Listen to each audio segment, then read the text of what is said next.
Assalamualaikum warahmatullahi wabarakatuh.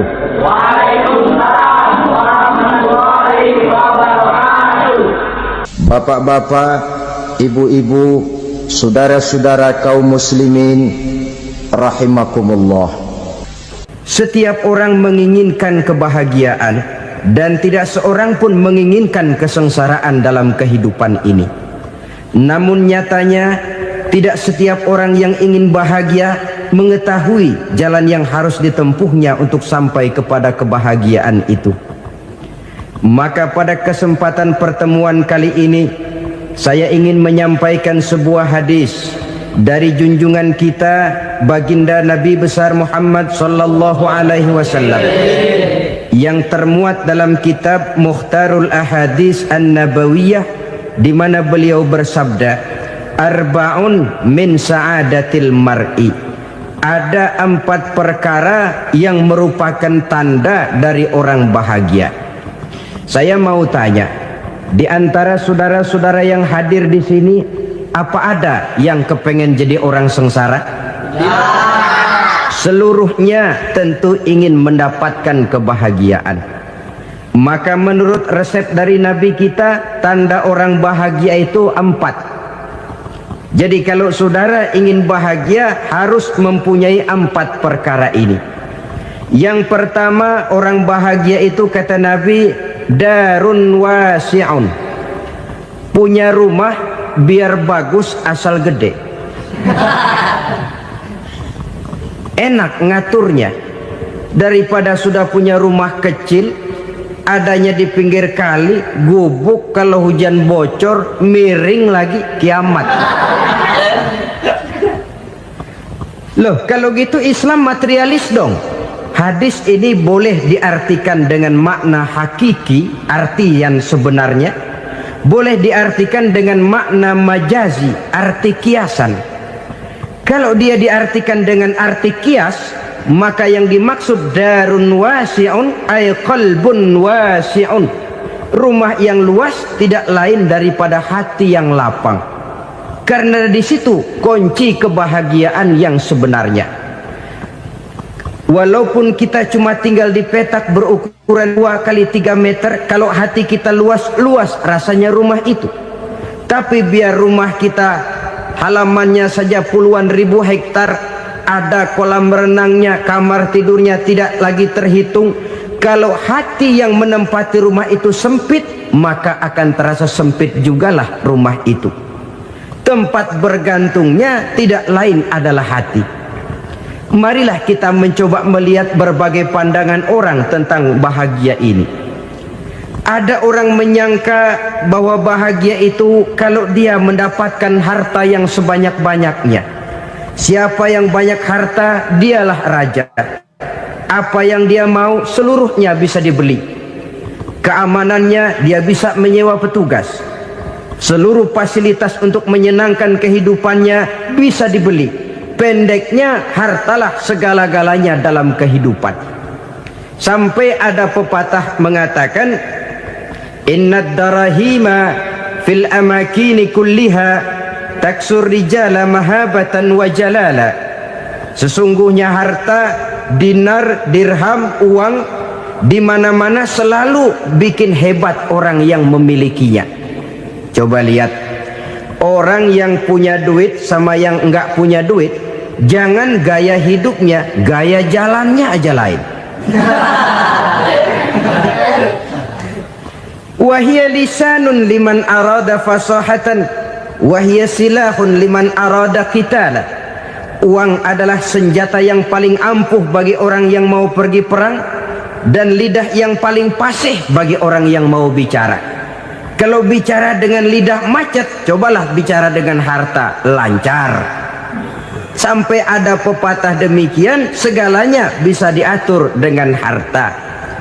Maka di kalangan orang yang berpandangan semacam itu, seluruh kegiatan hidupnya hanya terfokus kepada bagaimana mengumpulkan harta yang sebanyak-banyaknya.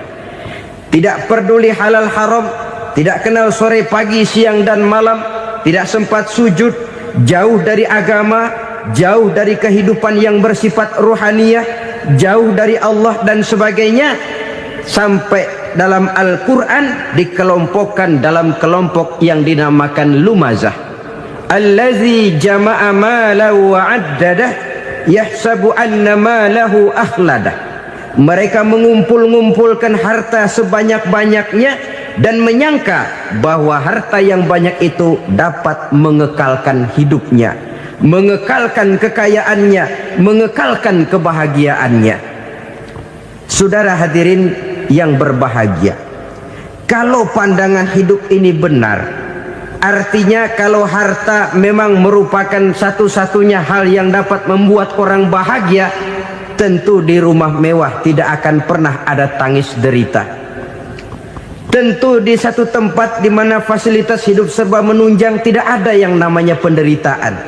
Tapi suka dan duka, sedih dan gembira, senyum dan tawa adalah milik setiap orang, baik dia punya harta maupun dia tidak punya harta. Nyatalah bahwa harta semata-mata bukan merupakan jaminan bahwa orang akan bahagia, walaupun tanpa harta orang sulit untuk bahagia. Saya mau cerita, ada orang super kaya, namanya Aristotle Onesius, raja tanker Yunani. Dia punya kapal tanker saja konon sampai 11 banyaknya. Punya perusahaan penerbangan yang disebut Olympic Airlines. Punya hotel di berbagai kota besar di dunia ini, sejak dari New York, London, Paris, Rome dan sebagainya. Bahkan punya pulau yang dia namakan Pulau Scorpio. Ini kan namanya sudah kaya nggak tanggung-tanggung, punya pulau. Nah, dia punya 2 orang anak, yang satu laki-laki namanya Alexander, yang satu perempuan namanya Maria Onesius. Seluruh harapannya tertumpah kepada anak lakinya Alexander ini, yang akan meneruskan usahanya, meneruskan kekayaannya, meneruskan dinastinya. Apa yang terjadi? Ternyata anak yang dia harapkan yang bernama Alexander ini mati muda dalam kecelakaan pada waktu dia olahraga. Apa olahraganya? Namanya olahraga anak orang kaya, golongan jet set. Olahraganya olahraga pesawat terbang. Jatuh, ya nggak kapungut, habis mati. Tinggal satu anak perempuannya, Maria Onesius.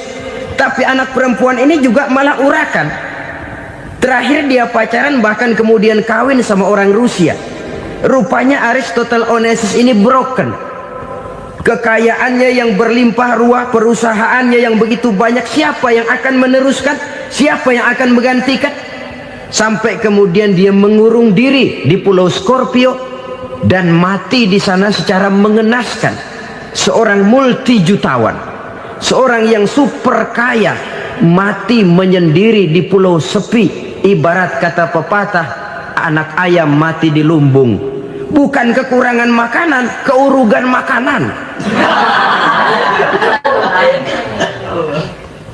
Begitu kehidupan Aristotle Onesius.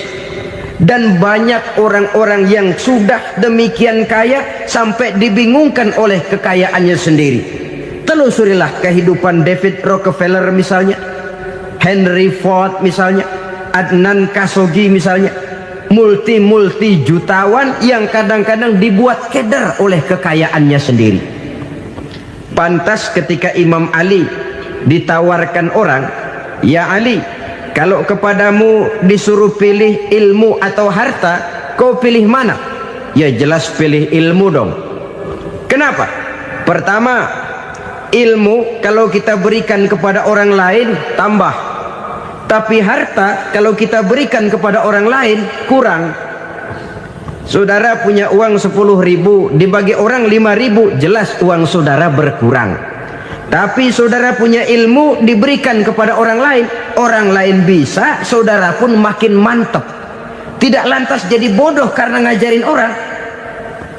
Saudara bisa Fatihah lalu mengajarkan orang Fatihah, orang bisa, saudara pun makin hafal. Tidak lantas setelah diajarin orang ilmunya hilang. Begitu datang dia minta orang tolong ajarin saya Fatihah. Udah habis, nggak ada.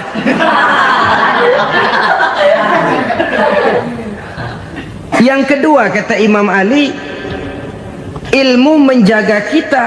Kalau harta, kita yang harus jaga. Makin banyak ilmu, makin terpelihara diri seharusnya. Tetapi makin banyak harta, makin bingung kita jaganya. Sampai kadang-kadang kalau perlu seluruh keliling rumah dipasangi alarm. Belum cukup, disewakan anjing besar-besar, pasang di depan pintu, awas anjing galak. Masih belum cukup juga, cari centeng tukang-tukang kepruk jaga rumah. Masih terasa belum aman, padahal rumahnya dikelilingi tembok besar. Di balik tembok ada pintu-pintunya tebal. Di balik pintu itu terbuka masuk kamar, kamar pun ada pintunya, pintunya pun kuat. Masuk ke dalam kamar ada lemari, lemarinya pun pintunya kuat, dikunci, kuncinya pun kuat.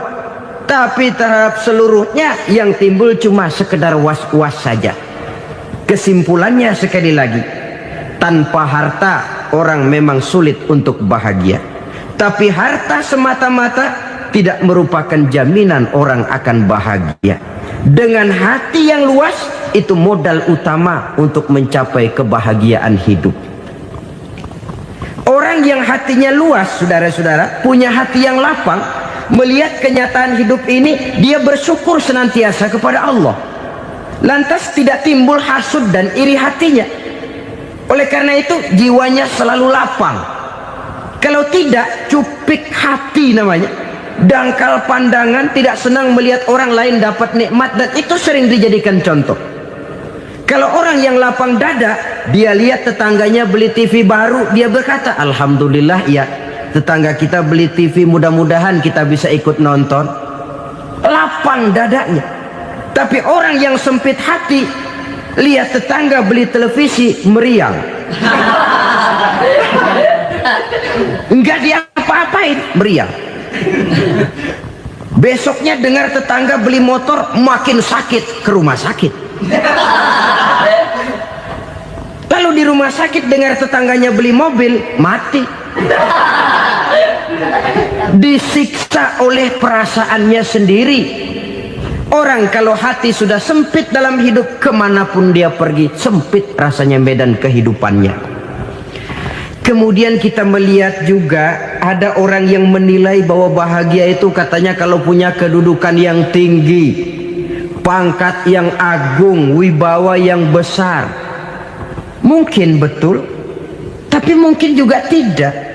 Bergantung kepada hati orang yang punya pangkat itu. Sama dengan harta tadi. Harta akan membawa bahagia kalau dia jatuh ke tangan orang yang berhati lapang. Tapi harta akan jadi bencana kalau jatuh ke tangan hati orang yang sempit.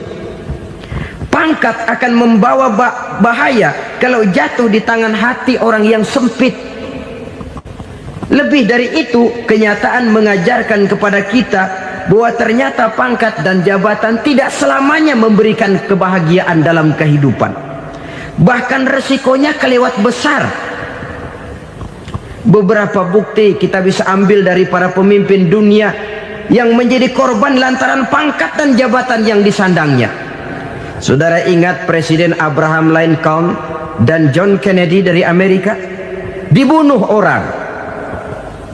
Park Chung-hee dari Korea Selatan, Ziaur Rahman dari Bangladesh, Anwar Sadat dari Mesir, terakhir Indira Gandhi dari India, menjadi korban dari pangkat dan jabatan yang disandangnya dari orang-orang yang tidak senang dia memegang jabatan itu. Dia akan mudah mengundang bencana. Sehingga pantas kalau seorang presiden terkemuka Amerika, Harry Truman namanya, dia mengatakan jabatan presiden itu, kata dia, seperti orang nunggang macan, naik macan. Harus kita taiki, kalau enggak dia bakal nerekam kita, ngeri katanya. Adapun orang yang hatinya lapang, kalau dia menerima pangkat dan jabatan, dianggapnya itu satu kesempatan untuk berbuat baik. Tapi orang yang berhati sempit, menerima pangkat dan jabatan, bukan kadang-kadang menerima, malah berusaha setengah mati mencapai dengan segala cara. Kalau perlu jilat atas, jilat atas. Jadi golongan sumuhun dawu. Jadi kelompok kulon nuwun, yes sir, yang kerjanya cuma oke bos. Kalau perlu jilat atas, jilat atas. Kalau perlu injak yang bawah, injak yang bawah. Perlu sikut kiri kanan, sikut kiri kanan. Yang penting pangkat dapat, jabatan dapat. Orang yang semacam ini, kalau sudah mempunyai pangkat dan jabatan, biasanya dia tidak menganggap itu sebagai amanah, tidak menganggap sebagai kesempatan berbuat baik, tapi malah kesempatan untuk memperturutkan hawa nafsunya yang dilatar belakangi oleh kesempitan hatinya tadi. Apalagi kalau orang memperoleh pangkat karena banyak mengeluarkan uang, seakan-akan pangkat dan jabatan itu sekarang macam proyek pakai tender. Siapa yang berani bayar segini naik, nggak berani minggir. Padahal logikanya, kalau orang mencapai satu jabatan karena banyak mengeluarkan uang, hampir bisa dipastikan bahwa setelah jabatan itu dia pegang, langkah pertama yang akan dilakukannya ialah berusaha bagaimana uang yang dia keluarkan supaya kembali. Ya paling kurang pulang modal dulu dong. Soal mikirin rakyat soal nanti, tapi ini modal harus pulang. Itu celakanya kalau orang memperoleh pangkat dan jabatan cuma karena banyak mengeluarkan uang. Jarang orang yang mempunyai keyakinan dan pandangan bahwa pangkat dan jabatan merupakan amanah. Jadi sekali lagi, pangkat dan jabatan mungkin saja membawa kebahagiaan kalau jatuh ke tangan orang yang berhati lapang, tapi bisa jadi bencana kalau dia jatuh ke tangan orang yang mempunyai hati yang sempit. Dan lagi-lagi stresnya hati yang lapang.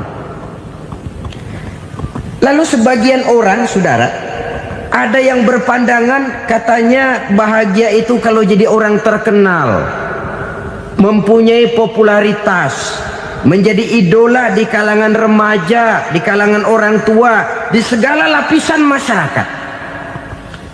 Padahal makin populer orang makin terikat dia.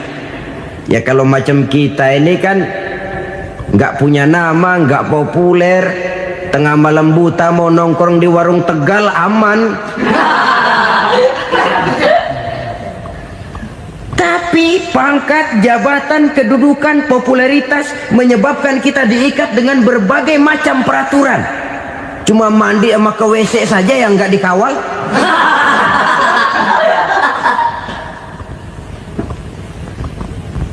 Benarkah popularitas, ketenaran membawa kebahagiaan? Mungkin, ya, tapi mungkin juga tidak.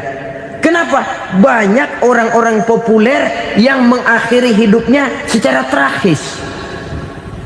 Kita ambil beberapa nama. Di Amerika tahun 60-an ada bintang seksi paling terkenal yang dijuluki sex bomb, bom seksi. Sampai sekarang jadi legenda, namanya Marilyn Monroe. Singkatan doublenya itu inisialnya MM, Marilyn Monroe. Terkenal top sampai dia mati tahun 62, namanya sekarang masih saja dibicarakan orang. Kenapa dia bunuh diri? Tidak punya hartakah dia? Banyak. Kurang populerkah dia? Seluruh dunia mengenalnya. Sejak rakyat kecil sampai pejabat tinggi dia punya hubungan. Kenapa? Jenuh. Dia terlahir dalam keadaan yatim. Setelah itu tidak lama dia berangkat remaja, ibunya meninggal, pindah dari wanita asuh ke wanita asuh sampai 12 orang ibu angkatnya. Dan kekecewaan yang paling parah, setiap laki-laki yang dekat dengannya hanya seperti kapal berlabuh, datang dan pergi silih berganti. Padahal dia merindukan seseorang yang bisa melindungi hidupnya. Dia rindukan itu dan dia tidak pernah menemukan. Itu yang akhirnya menyebabkan dia minum pil tidur kelewat dosis, Minum obat tidur kebanyakan, ya tidur terus sampai sekarang.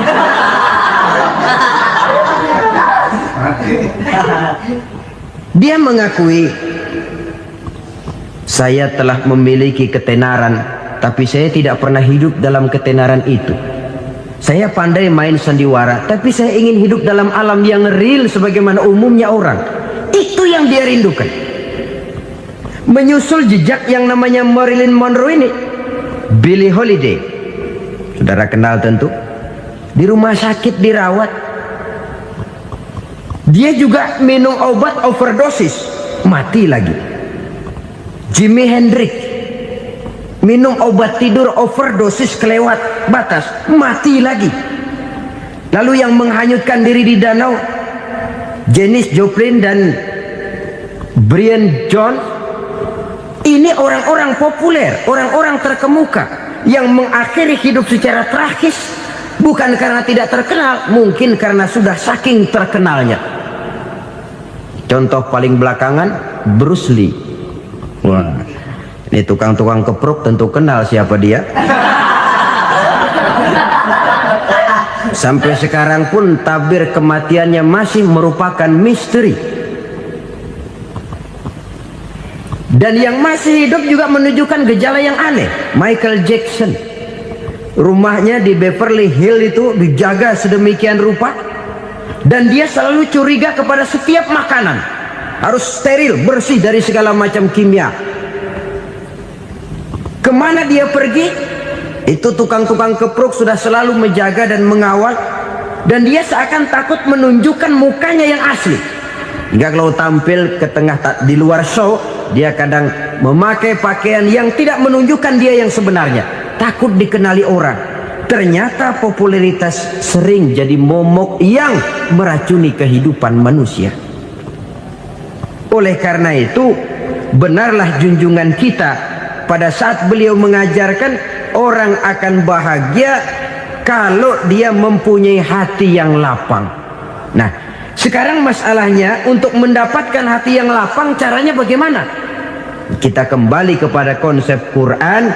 Allah mengajarkan, ala inna bi dzikrillahi tatmainnul qulub. Ketahuilah bahwa dengan banyak mengingat Allah, hati akan tenang, jiwa akan lapang.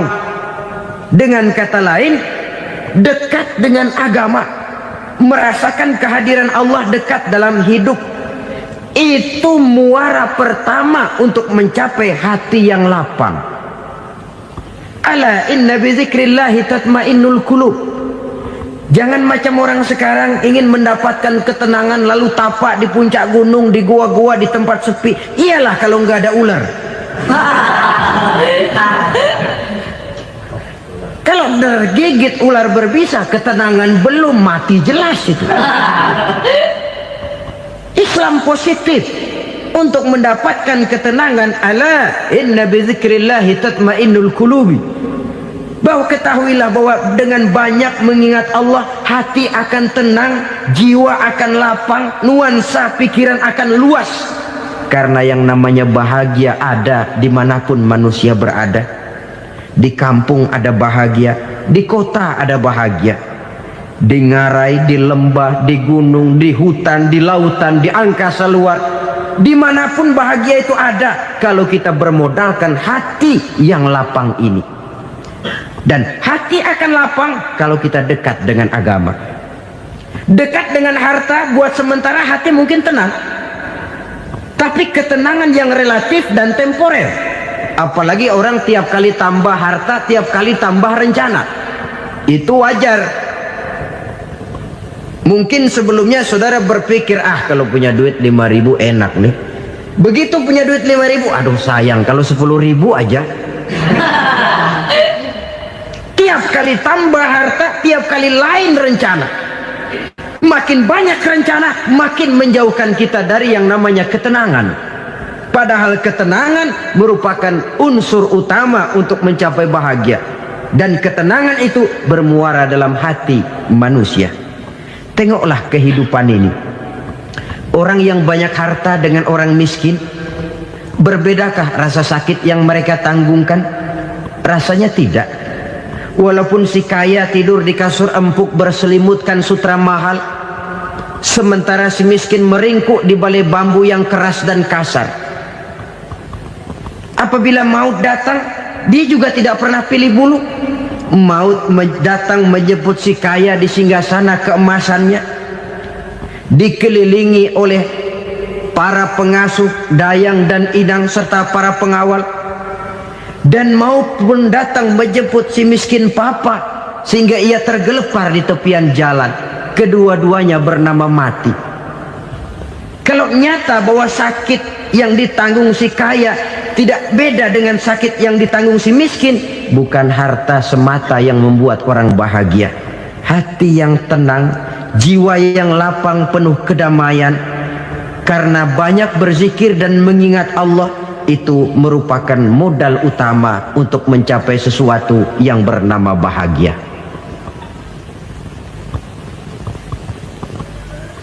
Saudara hadirin yang saya hormati, inilah yang pertama dari 4 ciri yang digambarkan oleh Nabi tentang tanda-tanda orang bahagia.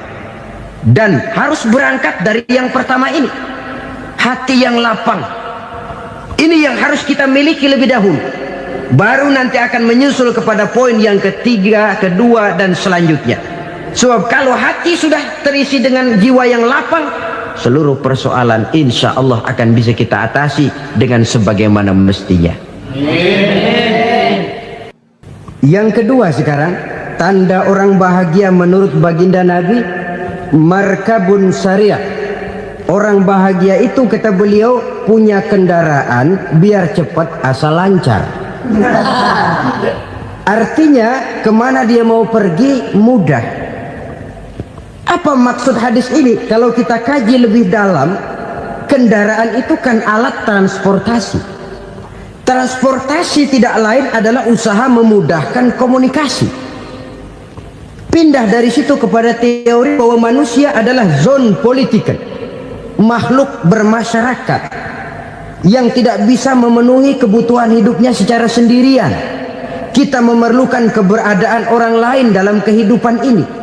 Untuk memakai baju saja kita sudah perlukan petani yang tanam kapas, pabrik yang memintal kapas jadi benang, pabrik yang menenun benang jadi kain, sampai kepada mesin jahit, sampai kepada tukang jahit. Itu cuma untuk memakai pakaian saja. Tidak seorang pun di antara kita yang sanggup memenuhi kebutuhan hidupnya secara sendiri. Kita perlu orang lain. Maka kebebasan dalam arti mutlak, kebebasan tanpa batas, itu tidak mungkin ada dalam kehidupan. Karena kita mengadakan yang disebut interaksi sosial. Setiap kegiatan kita tentu melibatkan orang lain. Menurut kita barangkali kita bebas jalan di jalan raya semaunya, tapi orang lain berkendaraan pun merasa bahwa ini ada juga jalan haknya, dan begitu selanjutnya. Oleh karena itu, maksud dari kendaraan yang cepat ini adalah khulata'uhu ma'as solihin. Lingkungan pergaulannya terdiri dari orang-orang soleh. Pergaulannya luas. Kemana dia pergi ada temannya. Kesulitannya ada tempat dia cerita. Dan kesulitan kalau sudah diceritakan kepada orang lain, taruh kata orang itu tidak bisa menolong, namun menceritakannya kepada orang yang kita percayai, kan paling kurang sudah mengurangi beban jiwa, mengurangi tanggungan batin, merasa masih ada tempat kita cerita. Maka lebih baik orang awam yang mau bergaul ketimbang orang setengah alim tapi ngunci pintu. Sebab nantinya akan timbul sikap picik, cupik pandangan, dan tidak luas menghadapi kenyataan dalam kehidupan ini. Namun yang harus kita garis bawahi, pergaulan memang mesti luas. Namun jangan sekali-kali lupa bahwa pergaulan sangat besar pengaruhnya dalam ikut membentuk kepribadian manusia.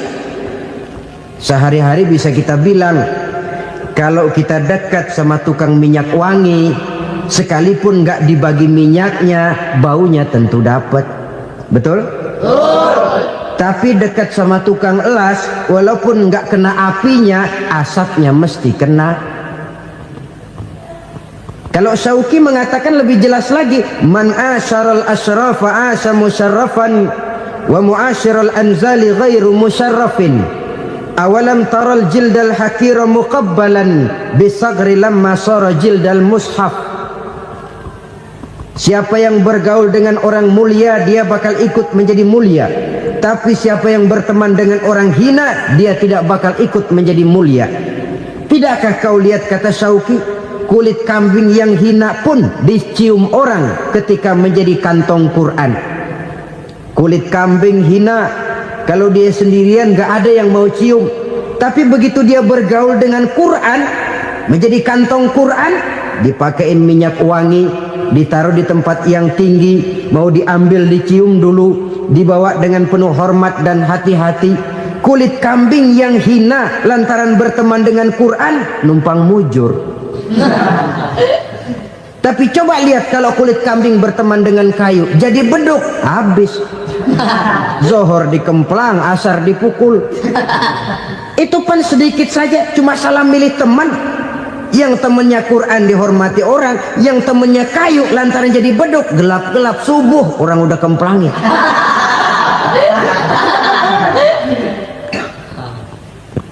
Maka terutama kepada adik-adik remaja yang masih mencari identitas diri, yang ibarat kaset masih kaset kosong, mudah diisi oleh apapun, pandai-pandailah memilih teman dalam bergaul.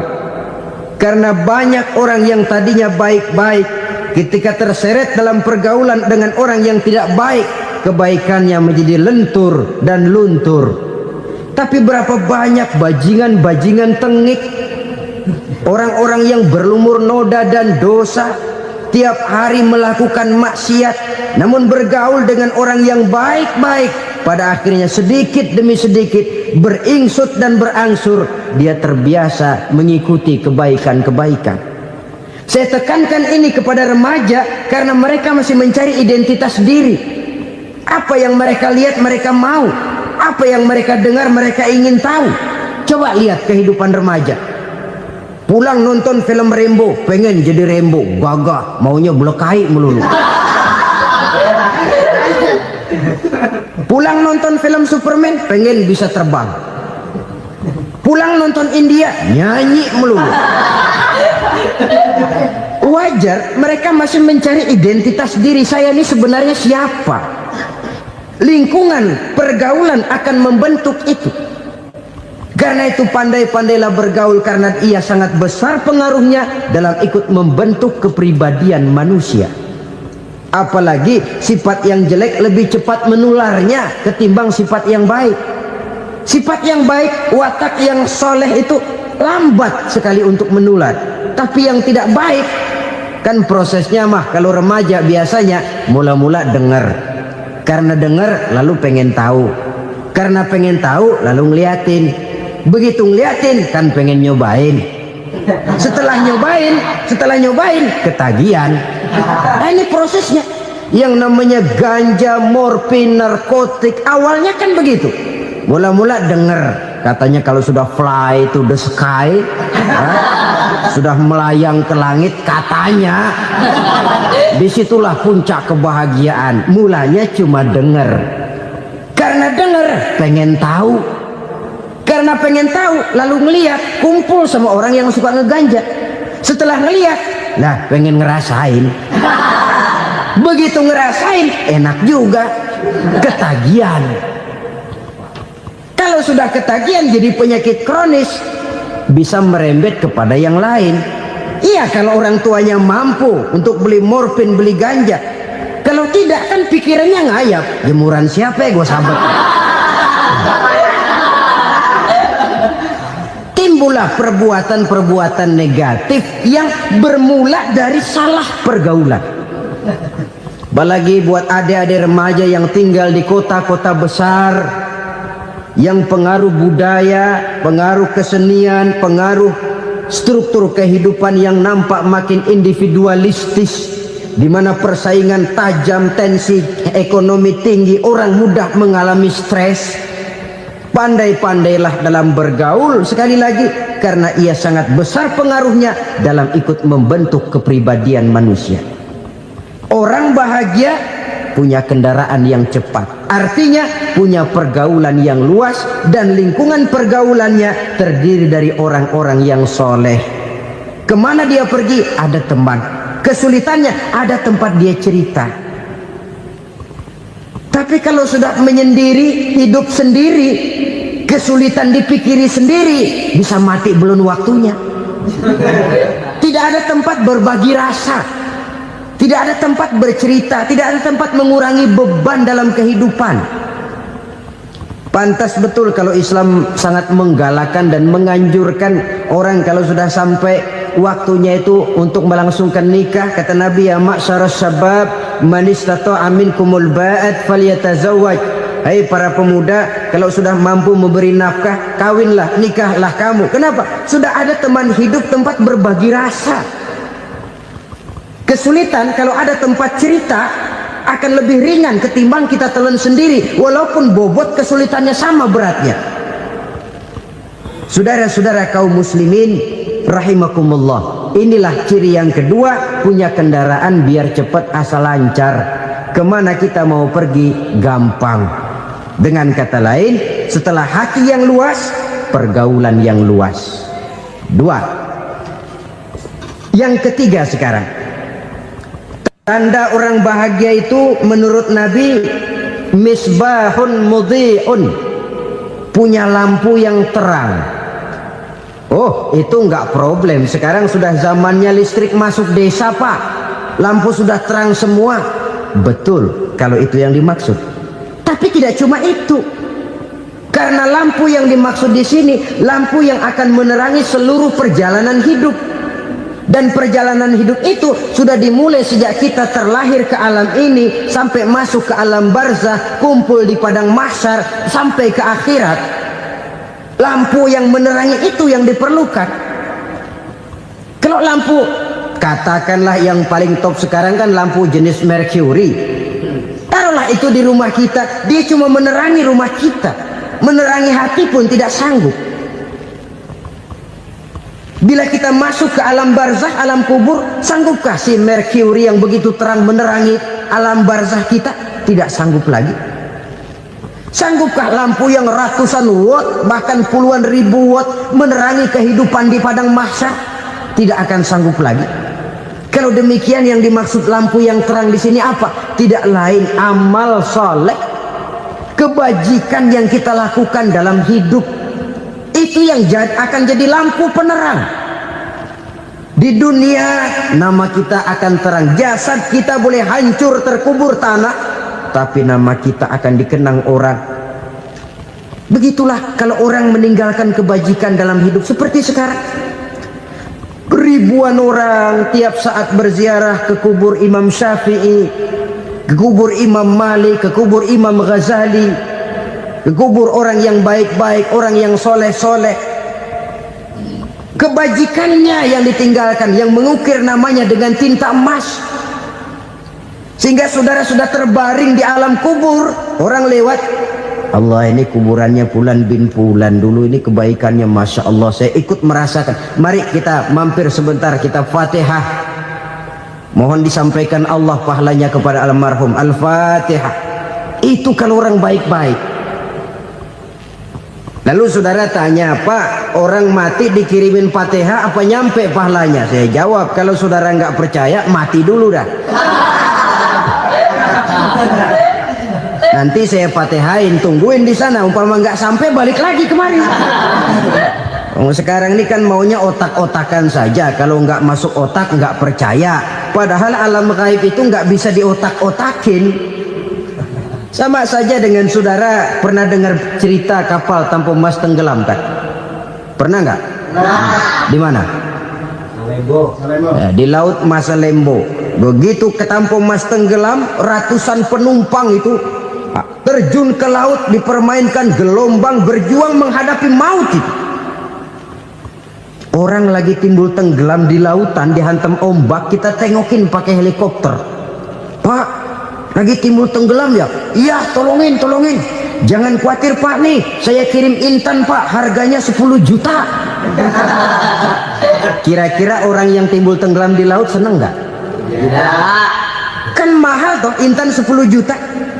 Kenapa dia nggak senang? Karena intan 10 juta dalam kondisi seperti itu tidak sanggup menyelamatkan dia. Dia akan girang kalau dikirimin ban mobil bekas, dikirimin papan terentang atau bambu. Intan yang 10 juta dia nggak girang. Ban mobil bekas yang 1000 perak, tuh pegang, itu yang dia girang betul. Inilah sebabnya Nabi berkata, mal mayyitu fi qabrihi illa kal ghariqil mutaghawwis. Orang yang meninggal di alam kuburnya seperti orang timbul tenggelam di lautan. Yantaziru da'watan min ahli, menunggu doa dari keluarganya yang masih hidup. Duh, bapak saya sudah meninggal, saya sayang benar sama dia. Kirimin kulkas ke kuburannya Itu sama saja dengan tadi orang tenggelam di lautan dikirimi intan yang harganya 10 juta, tidak sampai. Begitulah kalau kebajikan yang kita tinggalkan dalam hidup, sudah mati pun kubur kita masih diziarahi orang. Tapi kalau jahat yang kita tinggalkan, boro-boro lah orang mau doa lewat dekat kuburan kita juga serem. Tuh bajingan no, dulu mati dipendem di situ tuh. Jangan lewat situ, ntar kesurupan, jangan. Lewat saja orang ngeri. Konon lagi membacakan Fatihah dan mengirimkan doa. Hidup pada hakikatnya adalah kesempatan untuk berbuat baik. Maka sekali kesempatan itu diberikan, manfaatkan dengan sebaiknya. Sebab kesempatan kedua tidak akan pernah ada. Kesempatan berbuat baik di sini, di akhirat sudah pembalasan namanya. Sekali kesempatan itu dicabut, dia tidak akan pernah dikembalikan lagi. Kata Iqbal, hidup tidak mundur ke belakang, Bung. Berhenti diinjak orang, mundur hancur. Tidak ada kata mundur dalam hidup ini. Berhenti diinjak orang, mundur kecebur. Tidak ada kata lain. Harus maju dalam kehidupan, dalam artian yang positif. Hidup adalah kesempatan untuk mengumpulkan kebajikan yang sebanyak-banyaknya. Di situ nilai daripada manusia. Sekarang ini memang nggak kelihatan kok, orang yang banyak pahala sama yang banyak dosa nggak kelihatan kok. Barangkali kalau habis bikin dosa palanya pada benjol, mungkin orang takut sama dosa. Tapi sekarang sama saja, orang yang banyak dosa dengan yang nggak banyak dosa jalan bareng dari belakang, sama, nggak kelihatan beda. Tapi ada waktunya di mana pahala memegang peranan, di mana dosa diperlihatkan. Sama saja kalau kita bawa mobil siang, lampu kan nggak begitu berfungsi. Apa lalu bilang, alah ini lampu berat-beratin, copot-copotin aja dah. Tidak perlu begitu. Kenapa? Pada satu saat malam senja akan datang. Bila matahari terbenam, senja pun datang, gelap mulai merayap, disitulah baru terasa perlunya lampu. Pahala begitu. Sekarang orang yang nggak ada pahalanya nggak kelihatan dalam kehidupan. Tapi pada satu saat senja kehidupan akan datang. Ajal merenggut nyawa, malam merayap, dan hidup mulai diliputi kegelapan di alam barzah. Dikala itu kalau nggak punya lampu, alangkah malangnya kita. Sebab amal yang baik, kata Nabi, di alam barzah itu akan diciptakan menjadi perempuan yang cantik menemani kita. Amal yang jahat akan menjadi orang yang paling jelek nemenin kita. Sudah di tempat gelap yang nemenin jelek.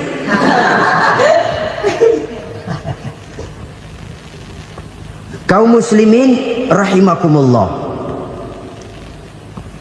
Kalau demikian masalahnya, tergantunglah kita pandai memanfaatkan waktu. Al-waktu kasayf, waktu itu cepat sekali. Yang namanya waktu itu tahu-tahu. Tahu-tahu udah tahun 87. Tahu-tahu udah begitu. Tahu-tahu yang kemarin anak-anak, sekarang udah pada punya anak. Tahu-tahu saja itu. Begitu cepat waktu berlalu. Kalau tidaklah pandai kita memanfaatkannya, akan rugi kita. Nabi bersabda, man kana yaumuhu khairun min amsihi fahuwa rabih. Barang siapa yang hari ini lebih baik daripada hari kemarin, itu orang untung. Hari ini lebih baik daripada kemarin. Bulan ini lebih baik dari bulan kemarin. Tahun ini lebih baik dari tahun kemarin. Itu orang yang beruntung. Tahun kemarin sembayangnya maghrib doang, sekarang udah tambah isya. Tahun kemarin cuman Idul Fitri aja ngancem bener, sekarang udah tambah Jumat, lalu tambah lagi maghrib, tambah lagi isya, dan selanjutnya. Hari ini lebih baik daripada kemarin. Itu orang yang beruntung. Wa man kana yaumuhu mithlu amsihi fahuwa khasir. Lalu barang siapa yang hari ini sama saja dengan hari kemarin, itu orang rugi. Hari ini sama dengan kemarin, rugi itu. Bulan ini begitu, bulan kemarin begitu, tahun ini begitu, tahun lalu juga begitu. Rugi itu orang. Rugi apa? Rugi umur. Umur tambah, amalan gak pernah tambah. Dan saya pikir lebih merupakan azab ketimbang nikmat kalau orang dikasih panjang umur cuma untuk numpuk dosa. Mending mana? Panjang umur banyak dosa sama pendek umur dikit dosa? Mending mana? Mending mana? Ya, paling mending tentu panjang umur banyak pahala. Tapi kalau tidak, sekali lagi, lebih merupakan azab ketimbang nikmat kalau orang diberikan panjang umur tapi cuma untuk sekedar menumpuk dosa. Kehilangan kesadaran bahwa dunia bukan terminal akhir dari satu perjalanan. Dia cuma halte di mana kita berhenti sebentar untuk menuju kepada terminal yang hakiki. Saudara-saudara kaum muslimin rahimakumullah, inilah lampu yang akan menerangi kehidupan. Amal yang kita lakukan di dalam kehidupan. Jadi yang dimaksud dengan lampu yang terang, kebajikan yang kita kerjakan dalam hidup. Nah, setiap orang di awal tadi saya bilang ingin bahagia. Bahagia itu kan hakikatnya kumpulan senang dan selamat. Senang, selamat. Apa bedanya? Senang tapi tidak selamat, nggak bahagia. Selamat tapi nggak senang, nggak bahagia orang. Contoh, kalau orang korupsi, duitnya banyak, senang dia, tapi keselamatannya. Ada tentara baris di samping rumahnya udah bingung, padahal tentara latihan. Tentara cuma latihan, dia bingung. Senang, tapi karena keselamatannya tidak terjamin, dia tidak bahagia. Sebaliknya pegawai negeri jujur benar, cuma segaji-gajinya, selamat, nggak korupsi, tapi melarat, ya nggak bahagia juga, kurang senang. Kesenangan dan keselamatan untuk dunia saja, ya sekali lagi, kalau cuma sekedar untuk dunia saja, bisa dibeli pakai uang. Bisa dibeli pakai uang. Saudara ingin selamat, bisa dibeli pakai uang. Saudara ingin senang, bisa dibeli dengan uang. Tapi setelah mati, masuk ke alam barzah, habis kekuasaan uang. Nggak bisa lagi beli keselamatan pakai uang. Tidak mungkin lagi membeli kesenangan dengan uang. Di situ pahala yang megang peranan. Makin banyak pahala, makin banyak saham untuk membeli kesenangan dan keselamatan, untuk memperoleh yang namanya bahagia. Dan jangan lupa loh, di alam barzah kita nggak sebentar, menunggu datangnya kiamat. Loh iya, kalau kita begitu dikuburin terus kiamat datang, untung. Tapi kalau masih harus 1000, 2000, puluhan ribu tahun yang akan datang, dalam satu penantian yang begitu lama, tanpa saham untuk memperoleh kebahagiaan, satu kemalangan yang tidak ada pernah putus-putusnya. Janganlah tergelincir oleh kebahagiaan sebentar yang menipu dengan mengorbankan kebahagiaan hakiki yang berjangka panjang. Apa artinya senyum sejenak kalau harus ditebus dengan tangis seumur hidup? Biarlah kita minum jamu, pahit memang, getir memang, tapi kan besok badan sehat. Daripada sekarang minum sirup, manis memang, enak memang, tapi bibir pada jontor besoknya. Sirawan, batuk, nggak karu-karuan. Banyak orang tertipu oleh kesenangan yang sebentar. Padahal laisa kullu ma yalma'u zahaban. Belum tentu semua yang berkilat itu emas. Belum tentu semua yang gemerlap itu intan. Karena itu, marilah manfaatkan kesempatan yang diberikan Allah ini untuk mengumpulkan kebajikan yang sebanyak-banyaknya. Yang terakhir sekarang, yang keempat, tanda orang bahagia kata Nabi. Zaujatun salihah.